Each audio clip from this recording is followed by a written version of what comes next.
Hello students, this is your EVS teacher Shikha. EVS fourth के chapter 10 में हमने पढ़ा बीक्स एंड क्लॉज के बारे में, जिसमें हमारा जो मेन कंटेंट था वो था कि बीक्स कितने टाइप की होती हैं, बीक्स की बर्ड्स के लिए क्या यूजफुलनेस होती है और बीक्स कैसे उनकी फूड ईटिंग हैबिट्स में हेल्प करती हैं।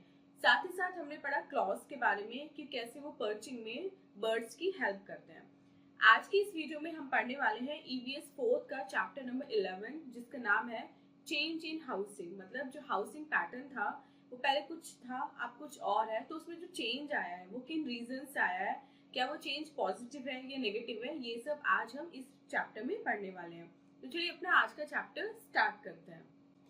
So this is our today's chapter, chapter 11, and the name of the chapter is change in housing. Food, clothing, and shelter are the basic necessities of all humans. Early man lived in caves and treetops because he did not know how to build shelter. Gradually, he learned to make blocks with clay, dried them in sun, and made shelters by piling them one over the other. Invention of stone tools and then metallic tools helped early man to build better houses. Now, houses have all the luxuries, different rooms, and provide more comfort and security. It takes many skilled people to construct a house. Human की 3 basic necessities होती है, मतलब एक इंसान को जीने के लिए 3 बेसिक चीजें चाहिए होती हैं, रोटी, कपड़ा और मकान, यानी कि फूड, क्लोथिंग एंड शेल्टर। पहले के जमाने में, जो बहुत पुरानी बात अगर हम करें, तो अर्ली मैन जो होते थे वो केव्स बना के रहते थे या वो पेड़ के ऊपर रहते थे। क्यों? क्योंकि उनको घर बनाना नहीं आता था, उन्हें नहीं पता था कि घर होता क्या है और घर कैसे बनाया जाता है। धीरे धीरे उन्होंने सीखा घर बनाना। पहले उन्होंने घर कैसे बनाया कि वो स्टोन्स को एक दूसरे के ऊपर रखते रहे और ऐसे उन्होंने एक ऐसे टॉप टाइप का बनाया जिसके अंदर घुस के वो रहने लगे, लाइक केव टाइप का। उसके बाद धीरे धीरे जब स्टोन्स आए तो स्टोन्स के बाद उन्होंने फिर मेटेलिक टूल्स यूज करे और धीरे धीरे उन्होंने घर बनाना सीख लिया, मतलब बेटर हाउस बनाना सीख लिया। अब जो मॉडर्न हाउसेस हैं उसमें बहुत सारी लग्जरीज होती हैं, डिफरेंट रूम्स होते हैं और मतलब जो घर होता है वो कंफर्ट और सिक्योरिटी हमें देता है, मतलब पूरा आराम हमें हमारा घर देता है। लेकिन एक घर बनाने में बहुत सारे स्किल्ड लोगों की हेल्प की जरूरत पड़ती है। तो इस चैप्टर में हम यही पढ़ने वाले हैं विलेजेस और टाउन्स में हाउसेस कैसे कैसे होते हैं और हाउसेस को बनाने में कौन कौन से लोग हमारी हेल्प करते हैं। First topic is houses in villages. People living in villages build kacha houses to live in. They use mud, bamboo, straw, dry leaves and cow dung to build the house. These raw materials are easily available in the village. They can be obtained from their surroundings at a very low cost. Houses in villages are generally simple and single-storied. But the richer people in villages live in bigger houses called havelis. They are strong houses made of stone, bricks and wood. They are spacious houses with many large rooms. There is a courtyard also situated at the center of the house. So गांव में जो लोग रहते हैं वो mostly कच्चे house में रहते हैं, कच्चे घरों में रहते हैं। अब कच्चे जो हाउसेज होते हैं वो किससे बनते हैं? वो बनते हैं मड से, स्ट्रॉ से और ड्राई लीव से या फिर काउ डंग से, क्योंकि ये सब चीजें उन्हें बहुत इजीली अवेलेबल हो जाती हैं या फिर वो अपने आसपास से उन चीजों को उठा सकते हैं बहुत ही लो कॉस्ट पे। लेकिन गांव में कुछ घर हवेली टाइप के भी होते हैं, मतलब जो रिच लोग होते हैं जो गाँव में रहते हैं वो अपना घर हवेली की तरह बनवाते हैं, जो बहुत ज्यादा स्पेशियस होता है, बहुत खुला खुला होता है। लेकिन वो स्ट्रॉन्ग हाउसेज होते हैं, वो कच्चे हाउसेज की तरह कमजोर नहीं होते, वो स्ट्रॉन्ग होते हैं क्योंकि वो स्टोन से बने होते हैं, ब्रिक्स से बने होते हैं और वुड से बने होते हैं। ठीक है। और कच्चे हाउसेस और हवेलीज में, यानी कि स्ट्रॉन्ग हाउसेस में बेसिक डिफरेंस क्या होता है कि हवेलीज में आप कितनी भी स्टोरीज बना सकते हैं, कितनी भी मंजिल बना सकते हैं घर की, लेकिन जो कच्चा हाउस होता है वो मोस्टली सिंगल स्टोरी होता है, क्योंकि उसकी जो रूफ है वो इतनी स्ट्रॉन्ग नहीं होती कि वो एक और स्टोरी का वजन सह सके। वी कैन नाउ सी सम पक्का houses also in the villages with electricity and tap water. There is improvement in the education, medical and transport facilities in villages.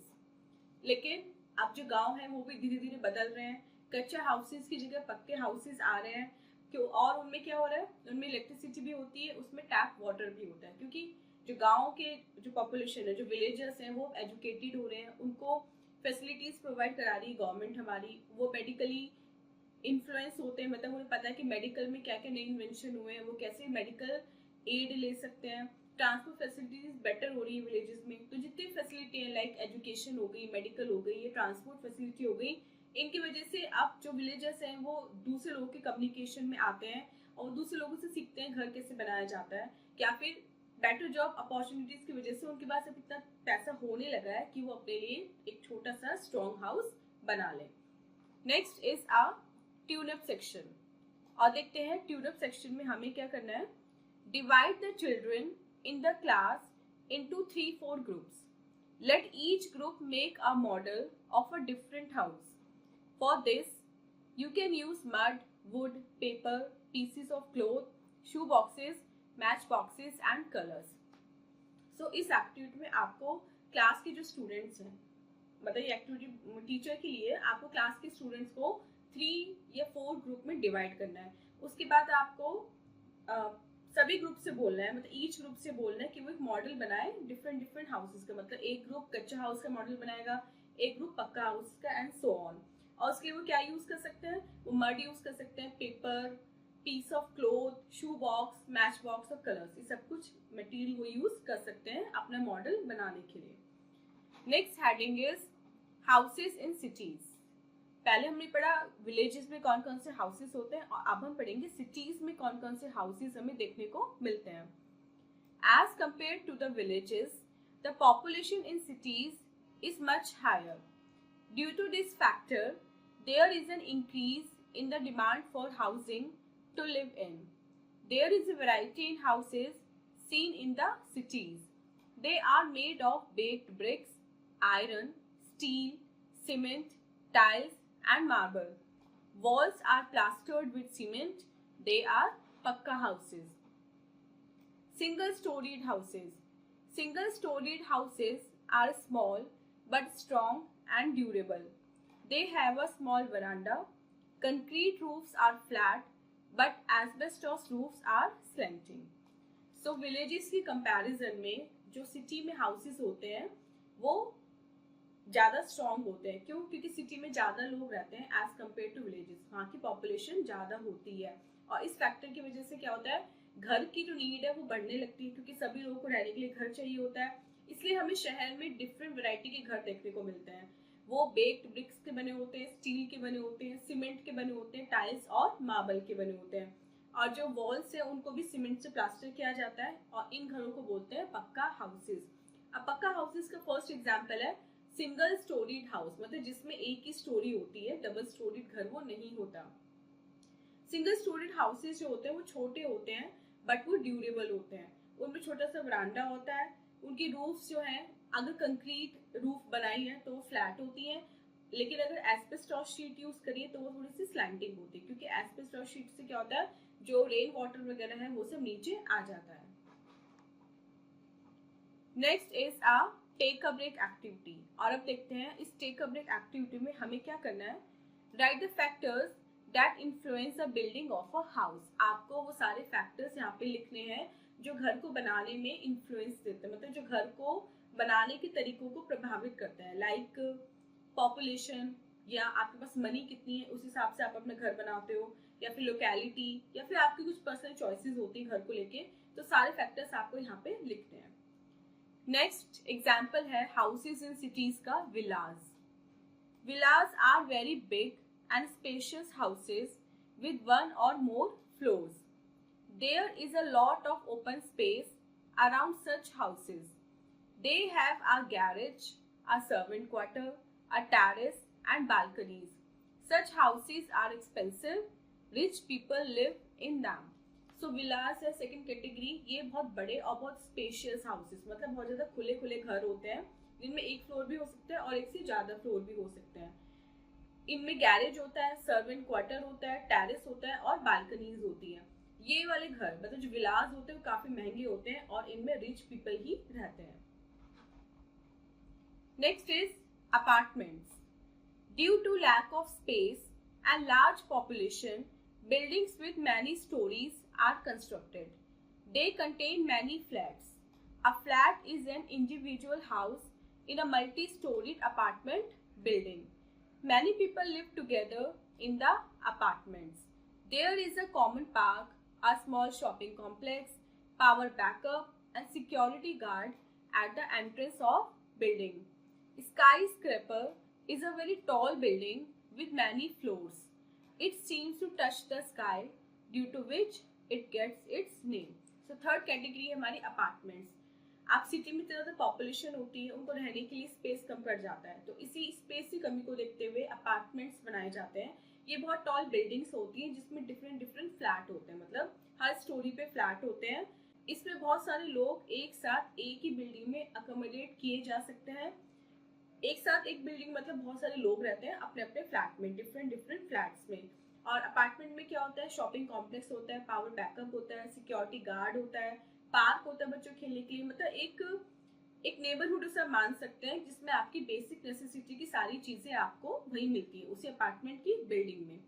अब एक दूसरी चीज होती है स्काई स्क्रैपर. स्काई स्क्रैपर बहुत ज्यादा टॉल बिल्डिंग्स होती हैं और जब आप उन्हें नीचे से देखते हैं तो ऐसा लगता है जैसे वो बिल्कुल आकाश को छू रही है, इसलिए इनका नाम स्काई स्क्रैपर पड़ता है. इसमें भी बहुत सारे फ्लोर्स होते हैं और उसमें भी लोग रहते हैं. Next is slums. There are several poor people in the big cities who cannot afford to buy or rent a house. They build temporary houses with jute, plastic and tin sheets. A place with many such temporary houses built together in a haphazard manner is called a slum. Such places have unhygienic conditions as there are no proper toilets, sewage or clean drinking water. Diseases are common in the slums as mosquitoes breed in stagnant water and garbage. The disease and crime rates are very high. The government is trying hard to improve the conditions of the slum dwellers by providing them low-cost houses. अब last category हमारी houses in cities की slums. Slums क्या होते हैं? Slums बड़े बड़े शहरों में होते हैं जिन्हें बोलते हैं झुग्गी झोपड़ियाँ. यहाँ पे बहुत ज़्यादा गरीब लोग रहते हैं जो घर खरीदने की क्षमता नहीं रखते, जो अफोर्ड नहीं कर सकते कि वो किराए पे रहें या अपना घर लेके रहें. तो वो क्या करते हैं, वो शहर से बाहर की थोड़ा टेम्परेरी हाउस बिल्ड कर लेते हैं, मतलब एक कच्चा सा मकान बिल्ड कर लेते हैं.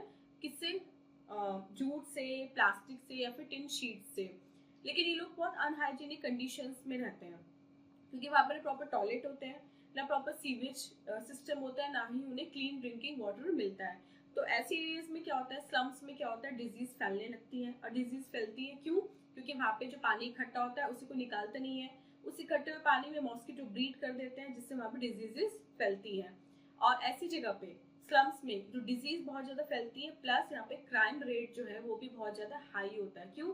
क्योंकि इन लोग पास पैसा होता नहीं है और पैसा कमाने के चक्कर में ये लोग गलत काम करते हैं. लेकिन अब गवर्नमेंट इनकी कंडीशन को इम्प्रूव कर रही है और इनको कम कीमतों पे घर प्रोवाइड करा रही है, जिससे कम कीमतों पे घर लेकर अपना रहन सहन का जो जीवन स्तर है, अपना स्टैंडर्ड ऑफ लिविंग है, उसको सुधार लें. So students, this was the today's chapters explanation. I hope आपको इस चैप्टर की एक्सप्लेनेशन अच्छे से समझ में आ गई होगी और आपको पता चल गया होगा कि जो हाउसिंग पैटर्न में चेंजेस है वो क्या क्या हुए हैं. विलेजेस और हाउस सिटीज में जो घर होते हैं उनमें क्या बेसिक डिफरेंस होता है.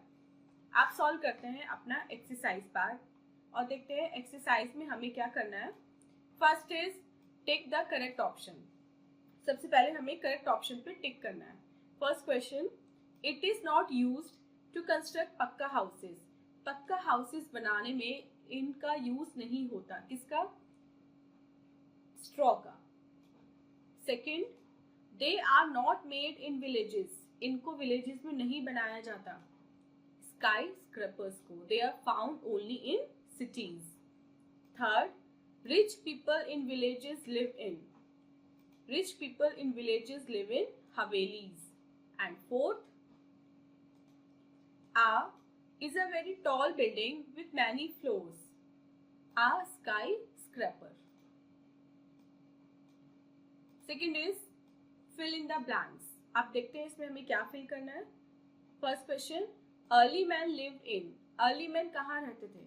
caves में रहते थे और tree tops पे रहते थे. Second, richer people in villages live in. richer people जो होते हैं villages में वो कहाँ रहते हैं? वो रहते हैं हवेलीज में. Third, houses in cities are. जो cities में houses होते हैं वो कैसे होते हैं? They are पक्का houses. Fourth, are very big and spacious houses. They are villas. And fifth, the and are very high in slums. Slums में क्या ज़्यादा होता है? एक तो diseases ज़्यादा होती हैं और एक crime rate ज़्यादा होता है. C part देखते हैं. Write T for true and F for false statements. First, early men built better houses with the help of tools. No, this is false. Second, kacha houses are made of concrete. This is again false. Third, population is less in towns than in the villages. False. Fourth, concrete roofs are slanting. This is again false. Asbestos roofs जो होती है वो slanting होती है. And fifth, slums have unhygienic living conditions. This is true. So students, this was our today's chapter. I hope आपको chapter की exercise plus explanation दोनों ही अच्छे से समझ में आ गए होंगे. अब मिलते हैं अपनी next video में इससे next chapter की explanation के साथ. Till then, take care. Bye bye.